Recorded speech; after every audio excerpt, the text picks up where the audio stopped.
Vamos a saludar ahora al compañero y amigo Martín Granowski. Martín, querido, Daniel Tonietti te saluda. ¿Cómo estás? ¿Cómo estás, Dani? Buen día. ¿Qué decís? Bueno, ¿Bien? primero, muchísimas gracias por atendernos y demás. Bueno, al contrario. Leímos tu nota ayer en página 12, después queremos compartir un párrafo, pero antes no quiero perder la oportunidad de escuchar, teniendo en cuenta que estamos ante una novedad política formidable, claramente, ¿no? Escuchar tu caracterización de este momento, Martín. La voy a copiar a Emilce Moller. Yo le hice una entrevista a Emilce el otro día, sobreviviente de Noche de los Lápices, y me dio una definición que yo encuentro insuperable, por lo menos para nosotros.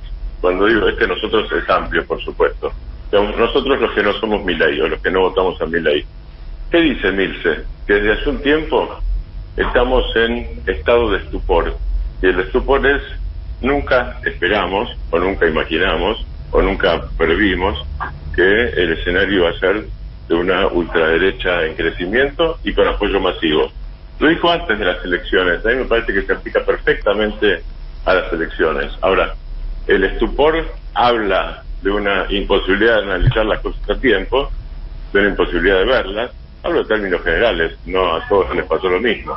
Hablo en términos muy generales, de una imposibilidad de verlas, de una imposibilidad de abrir la cabeza, bajar a tierra y ver qué sucedía en lo profundo, sobre todo en los sectores más jóvenes y de manera transversal, pero también específicamente en sectores donde uno hubiera dicho en términos sociológicos, ese es voto peronista, no sé, Ingeniero Busque, Villa Albertina, para hablar de Lomas de Zamora. No es que esto surgió ahora. Los y las docentes de la zona de escuelas públicas lo venían registrando con asombro. Es decir, me parece que estamos en presencia de un fenómeno profundo. Es obvio que es un castigo, es obvio que esto expresa bronca, es obvio que está la inflación de por medio, pero es obvio también que hay un componente de antipolítica dirigido en general a la política, pero específicamente al peronismo en sus diferentes formas en el último tiempo. Y había una combinación de antipolítica y antiperonismo, no quiero decir en todos los votantes, me parece que eso hay que ir desagregándolo, hay que hacer estudios más finos y hay que ver qué pasa en el futuro. Pero es un elemento nuevo, ese elemento del lugar en donde había en el Gran Buenos Aires 75% de voto peronista histórico y en algunas mesas triunfó Milei ahora en el balotaje, me parece que es un fenómeno nuevo digno de ir analizando con tiempo, parándome en el análisis. Si uno se para en la militancia, se para desde otro lugar, aunque militancia sin análisis no existe, militancia sin datos ciertos y sin observación de la realidad y sin que la realidad te permee tampoco existe. No existe periodismo, no existe la militancia y no existen las dos cosas juntas. Estamos hablando con Martín Granowski, tratando de analizar lo que sucedió hace algunos días. Ya está la coalición de gobierno encabezada por Milei y Macri, ya está desplegando sus ideas.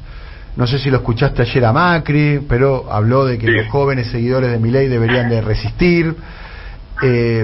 Milei confirmó que tiene el plan de privatizar la empresa pública más importante que tiene la Argentina, y me animaría a decir la más estratégica que tiene la Argentina, ¿no? Que es la empresa de hidrocarburos YPF, claro. Ni más ni menos. Perdón que te interrumpa, Dani. Vos conocés muy bien Brasil.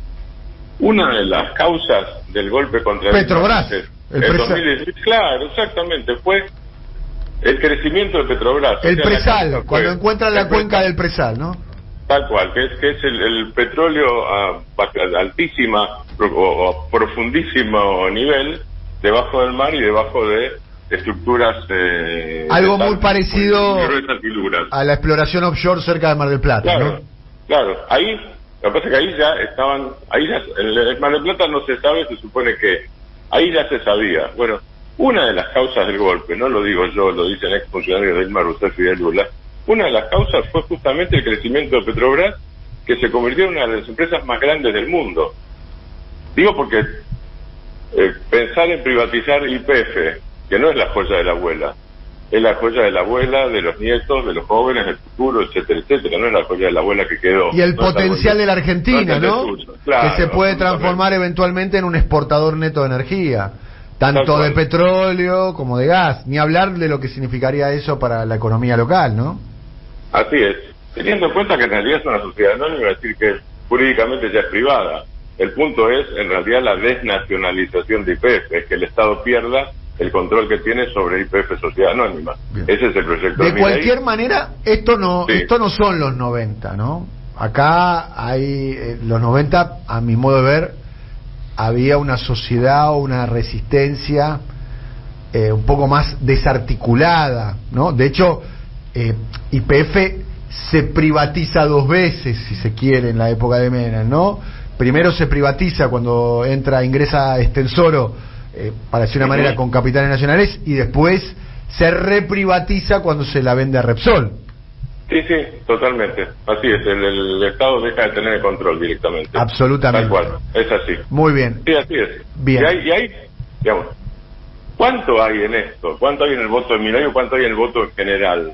De un voto que también cambió los valores de la Argentina, es algo que yo por lo menos no sé, no puedo decir nosotros no sabemos. Me parece que es un tema a ver Porque la Argentina siempre fue un valor. En cada encuesta que se hacía, no estoy hablando de números, o sí estoy hablando de números, pero no estoy hablando de votos.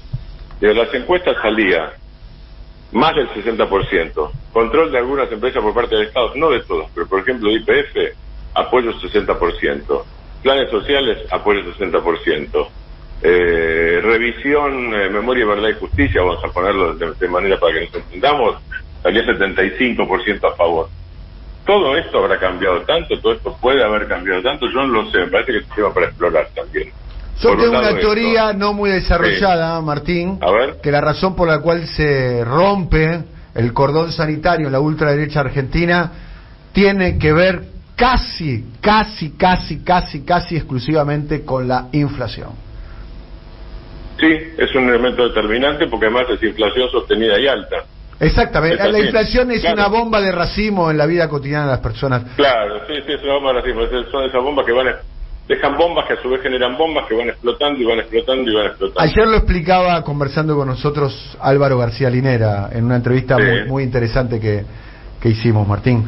Martín, en realidad más allá de esto me interesa... Disculpame una cosa, vos sabés que alguna vez yo lo hice hace muchos años con reportaje a Álvaro García Linera y decía, cuando uno está en la oposición tiene que organizarse y luchar, y cuando uno está en el gobierno tiene que controlar las variables macro, tiene que ser muy racional para eso. Lo recuerdo perfectamente. Bueno, ayer con lo que vos estás contando. Ayer lo contaba Álvaro, que Bolivia pasó por una experiencia hiperinflacionaria que fue muy traumática, y cuando asumió el gobierno, tengo entendido que fue... ¿Cuándo asumió Evo? ¿En el 2005? Enero del 2006. El 2006. En el 2006, cuando asumió Evo, ayer relataba García Linera que le dijo a Evo, nosotros tenemos que garantizar que no haya inflación.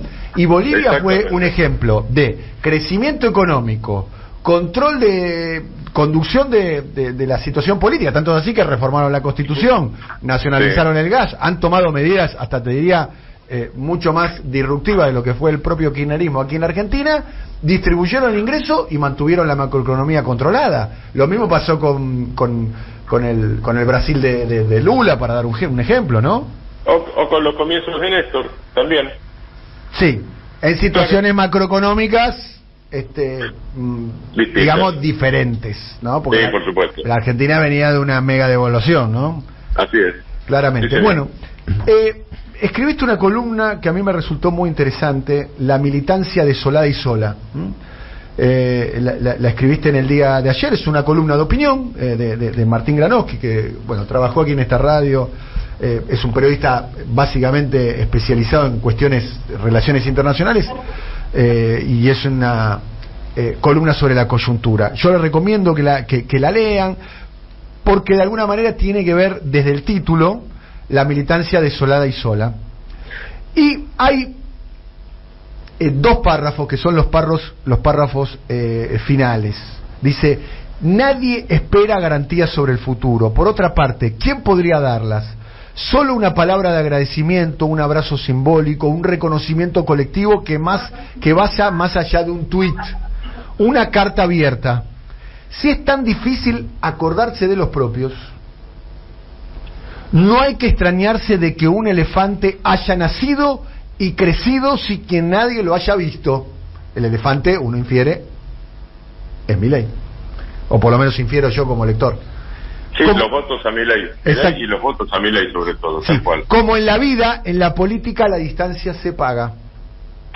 Punto. Se paga muy caro. Y la verdad que me sentí representado. Primero recomiendo que lean la columna de Martín, La militancia desolada y sola. Es muy interesante y me inspiró a que conversemos como para que vos puedas desarrollar la idea, Martín. La idea en realidad fue primero una impresión y después empecé a chequear, como hace uno en estos casos, lo mismo que haces vos. Primero fue la impresión, nadie va a hablar, nadie habla de la dirigencia a diferentes niveles, funcionarios o no funcionarios. Y empecé a escuchar, a sentir, por llamados, en general de gente menor de edad, 25 años, lo pondría, y no solamente, pero fue específicamente, se sentía ayer la preocupación sobre todo de los menores de 25 años, que a veces hasta te llamaban, claro, uno es un cobato, entonces te dicen, no solo ahora qué hacemos, era más todavía, ¿y ahora qué nos va a pasar?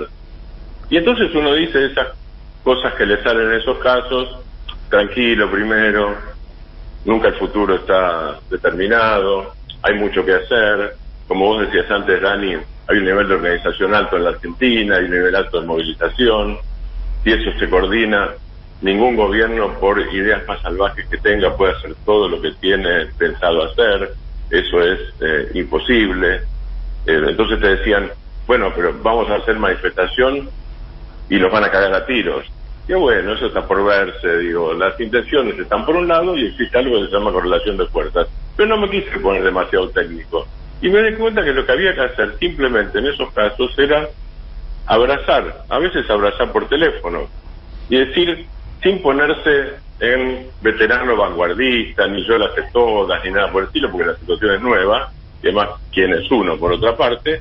Pero me di cuenta que lo que había que hacer era transmitir tranquilidad en algún momento, y transmitir, bueno, no somos tres, no es que cada uno está solo, no es que cualquiera puede arrasar con derechos impunemente y no hay ningún tipo de resistencia u oposición. Lo que hay que hacer es pensar, es tranquilizarse y es juntarse. Si es juntarse a comer asado, será comer asado, y si es juntarse a tomar café, será tomar café, y si es juntarse a hablar por teléfono, yo confío más en el cara a cara que en el teléfono, pero bueno, si es la vida, y si es hablar por teléfono, se hablar por teléfono. Ahora, esto fue horizontal. A mí me parece que faltó, porque había una situación, yo lo que noté ayer, en el día después, era una situación de orfandad. Y hablé con algunos amigos, y os cito un caso de alguien que sí lo hizo, una agrupación en Lomas de Zamora, la Chapanay. Justamente vos me llamaste de la mañana y Fabio Núñez, que es el que la dirige, me dice, vos sabés que yo sentí lo mismo. Es una agrupación de base, una organización social. Dice, yo sentí lo mismo, y el domingo a la noche junté a todos los compañeros para que en todo caso lloráramos juntos. Pero juntos. Lloráramos pero juntos, no es lo mismo que llorar solo. Dice, porque yo sentí que iba a pasar esto.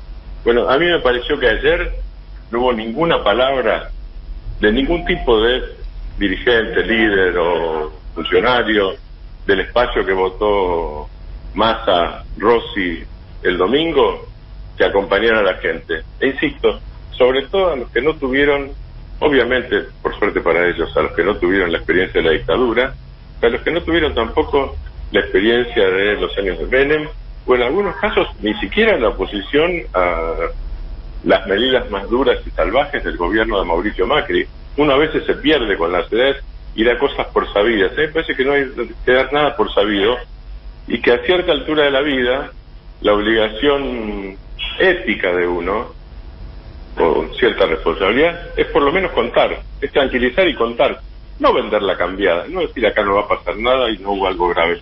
Sí pasó algo grave, claro que pasó algo grave, y puede ser más grave todavía. Ahora, ¿vamos a hacer apocalipsis o vamos a tranquilizar primero, pensar, analizar, digamos, lo que estamos haciendo desde el principio del programa, dar ideas? Me parece que eso falta, ideas y abrazos, las dos cosas juntas. Ideas y abrazos, no hay mejor final para este diálogo, Martín. Un abrazo grande, sabés todo lo que te admiramos. Un abrazo grande, querido Martín. Igualmente, querido, un abrazo muy grande para